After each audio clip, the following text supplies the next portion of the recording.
Group B অর্থাৎ বড়দের জন্য কবিতা তবু ওরা, কবি আশিস সান্যাল।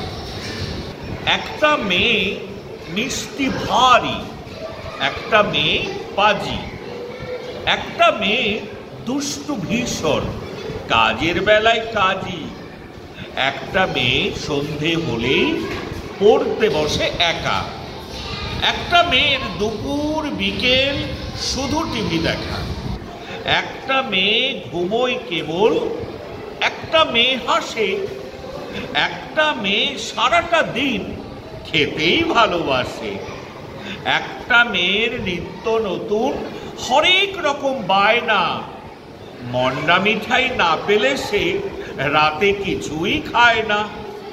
তবু ওরা সবাই ভালো, দেখতে শুনতে বেশ, স্বপ্নে দেখে দূর অচেনা ফুলপরীদের দেশ।